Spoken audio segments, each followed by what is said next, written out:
Game day. The Warriors are back in the court against the Utah Jazz tonight, 6:30 p.m. Pacific time. It will be in the NBC Sports Bay Area or NBA League Pass if you're not a local. It's going to be a challenging game. The Warriors are coming from that win against the Trailblazers, a blowout win, 36 points.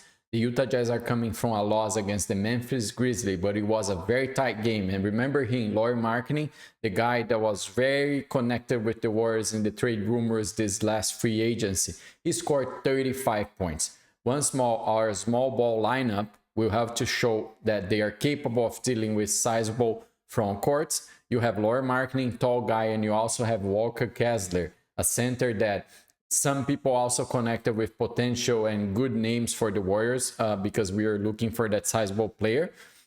So it's a tall front court the Utah Jazz will have. We are playing at the Delta Center. They are home. It's going to be a challenging game. The Warriors are still favorites, in my opinion, and in some bets and some house you can find that. But I think it's going to be very challenging.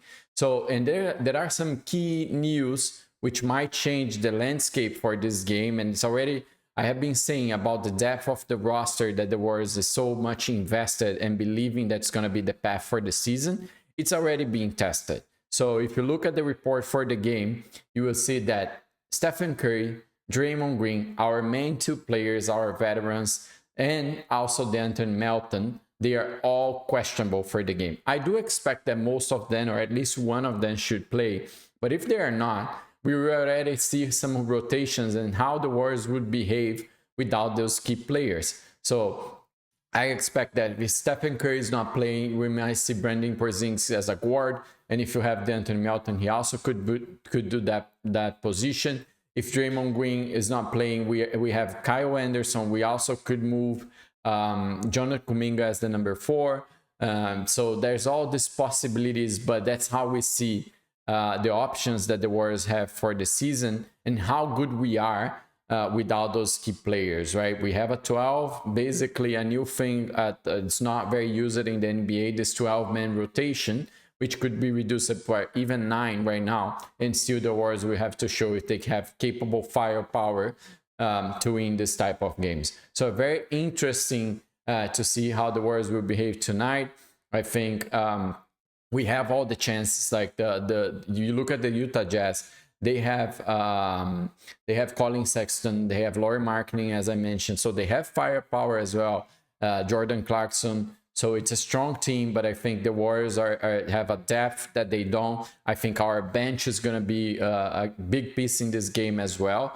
But as we outscored the Trailblazers and everyone else in the preseason, I think the Warriors bench will be key for this. So those are the expectations for the game. I want to know your comments as well. Leave there. Tell me, do you expect the Warriors to win? Do you think it's going to be an easy game as it was against the Trailblazers?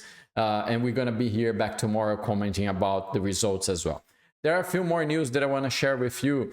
So before we go, let's just quickly recap the schedule for the end of the month. So the Warriors are playing tonight again the Utah Jazz, and then they go back home finally, first game of the season at the Chase Center against the LA Clippers, and then 2 back-to-back games against New Orleans Pelicans, and we wrap the month. That is our first 5 games. I do expect the Warriors to grab at least 3 wins out of those 5. Potentially we could go even further. I think the Clippers, for example, don't have Kawhi Leonard. That makes a big impact for them. So news that came since yesterday I want to share here, and you're gonna see some impressive numbers. The Warriors are valued as their most valuable team in the NBA right now by scored by the Forbes. So when you look at this number, 8.8 billion, you see how impressive the Warriors dynasty have been. Joe Lacob bought the Warriors in 2010 for 450 million. Right now we are valued in 8.8 billion. And that's all because of the fan base. That's all because of the products that sell, the television value, the market that we have, and all because of the dynasty that was built by Stephen Curry, Draymond Green, Klay Thompson, and other players that have passed through the Warriors.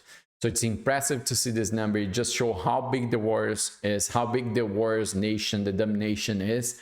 And you see, like, you see Golden State far away from even the New York Knicks, that is the second one in the list.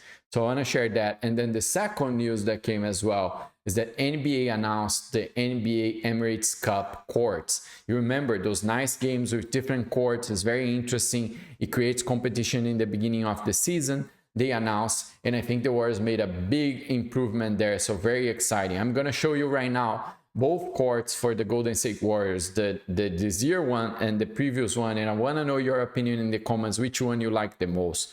So this is the new one, and I think it's very nice. I like the blue at the borders. And this is the last one, which I particularly didn't like much. So I want to know, what is your opinion? Which one you like the most? Last year one or this year one? And that's, we're going to see in a few games for the Warriors. And it's going to be a very challenging NBA Emirates Cup for the Warriors. We have one of what they're calling the death group, especially with Memphis coming back this season. Ja Morant's back, so I think it's going to be very challenging. And then last, for us to wrap the episode today, I want to show you, you probably saw last night, I'm happy for him. I want all the best for him as long as he's not playing against the Warriors. Klay Thompson started his career as a Dallas Mavericks player with 22 points last night. And unfortunately, I had to see this morning. I want to thank the Warriors organization for pushing out a franchise icon. So obviously, Klay Thompson did really well. I'm happy for him. I just don't want him to be playing really well against the Warriors. But I think we did a great replacement with Buddy Hield as well. I have no doubts that Buddy Hield will run for that Sixth Man of the Year if he keeps this pace of scoring 20, above 15 and close to 20 points per game. With that reducing number of minutes, he's definitely a shooter, and Stephen Curry creates a lot of space for him because of how much attention he calls. So the Warriors have a powerful roster, hoping that those guys that are questionable, they can play. We're going to be back tomorrow talking about the game. So have a great night. Bye.